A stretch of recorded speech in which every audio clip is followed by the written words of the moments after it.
History remembers many conquerors, kings, and rulers, but only a few transform a nation so deeply that their legacy becomes immortal. Mustafa Kemal Atatürk was one of those rare figures. He was not merely a soldier or a statesman, he was the architect of modern Turkey. His life is the story of a man who rose from the ashes of a dying empire and built a nation that stood proudly among the modern world. He was born in 1881 in the vibrant city of Salonica, then part of the Ottoman Empire, today in Greece. The empire into which he was born was once mighty, stretching across continents, but by the late 19th century it was crumbling. Corruption, military defeats, and foreign intervention had reduced it to a shadow of its former glory. It was in this world of uncertainty that little Mustafa took his first breath. His father, Ali Rıza Efendi, was a modest customs officer. His mother, Zübeyde Hanım, was deeply religious and traditional, providing a strong moral backbone to the household. Their home balanced old values with a quiet hope for progress. When Mustafa was still a child, tragedy struck. His father died. The family was plunged into hardship.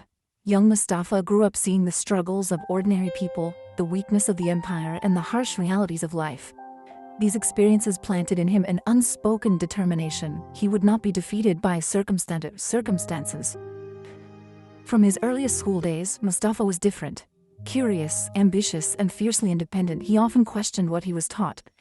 At one school, a mathematics teacher noticed his extraordinary talent for numbers and added Kemal to his name, meaning perfection or maturity. From then on, he was known as Mustafa Kemal. But beyond mathematics, he was captivated by the larger world. Why were some nations powerful while his own languished? Why did his people suffer humiliation under foreign powers? He sought answers in books, ideas, and eventually, in action. In 1899, he entered the military academy in Istanbul. To him, the army was not just a career, it was the only institution still holding the empire together. There, he absorbed not just military tactics, but also the political and philosophical ideas sweeping through Europe: liberalism, nationalism, and secularism. He saw how progress required more than blind loyalty to tradition. While others followed orders, Mustafa Kemal analyzed, questioned, and envisioned. Graduating as a lieutenant in 1905, he was sent to various distant posts: Damascus, Tripoli, and beyond.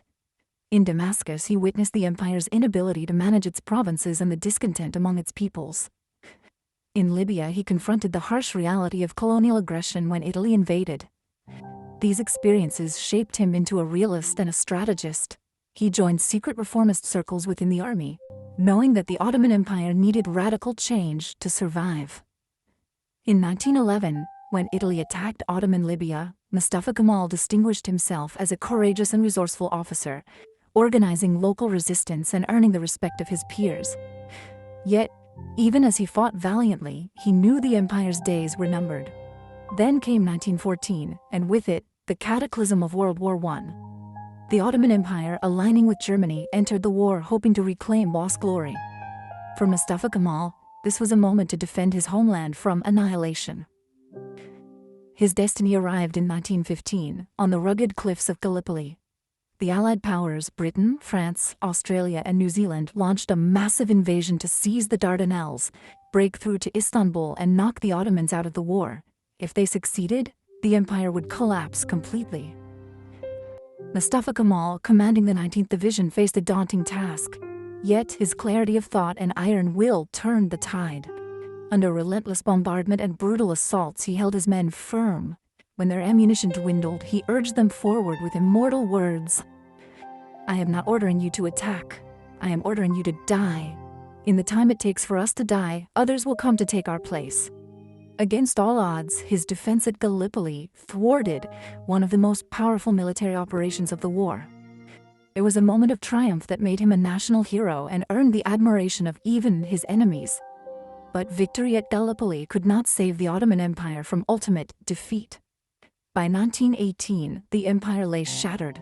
Foreign troops occupied Istanbul. Its leaders signed humiliating treaties surrendering vast territories. Many accepted this as the inevitable end of Turkish independence. Mustafa Kemal did not. In 1919, refusing to bow to occupation, he left the capital and traveled to Anatolia. There, he ignited a flame of resistance. Through the Amasya Circular, he declared that the nation's independence would be won not by submissive governments, but by the people themselves. He called for unity, for struggle, for a new Turkey. His words sparked a movement that swept across the land. In Ankara, he established the Grand National Assembly in 1920, a government of the people, by the people, in defiance of foreign occupation and the crumbling Ottoman regime. The War of Independence had begun. Greek forces, supported by Britain and others, advanced deep into Anatolia. The struggle was fierce, brutal, and often desperate, but Mustafa Kemal's leadership was unshakable. At the Battle of Sakarya in 1921, he halted the Greek advance after 22 days of relentless combat. A year later, at Dumlupinar, he launched the decisive offensive that expelled the invaders. By 1922, Turkey was free. On October 29, 1923, the Republic of Turkey was proclaimed. Mustafa Kemal became its first president. But he did not stop at independence. He aimed to transform his nation from a feudal theocratic society into a modern, secular republic. His reforms were sweeping. He abolished the sultanate and the caliphate, ending centuries of monarchical and religious rule. He replaced Islamic law with a secular civil code, introduced a Latin-based alphabet to make literacy accessible, granted women political rights far ahead of many Western nations, and revolutionized education. He encouraged industry, science, and the arts. To symbolize the new era, he himself wore modern Western attire, signaling a break with the past. These reforms were not easy. They met resistance from conservatives and rebels who clung to the old ways. There were uprisings and assassination attempts. But Ataturk pressed on, believing that hesitation meant ruin. He once declared, "Sovereignty belongs unconditionally to the nation." This belief guided every action he took. By the 1930s, Turkey had transformed beyond recognition. It stood as a proud, independent, modern nation, a testament to Ataturk's vision and determination. Yet his relentless work came at a cost. His health declined, worn down by years of war, stress, and sacrifice. On November 10, 1938, at the age of 57, Mustafa Kemal Atatürk died in Dolmabahce Palace. The nation he created mourned as one. Even today at 9:05 every November 10th, Turkey falls silent in his honor. Mustafa Kemal Atatürk's life was more than a personal journey. It was the rebirth of a nation. He proved that with vision, courage, and unyielding will, a people can rise from despair to dignity. He gave Turkey not just independence, but identity. And he left the world a timeless lesson that the future belongs to those who dare to shape it.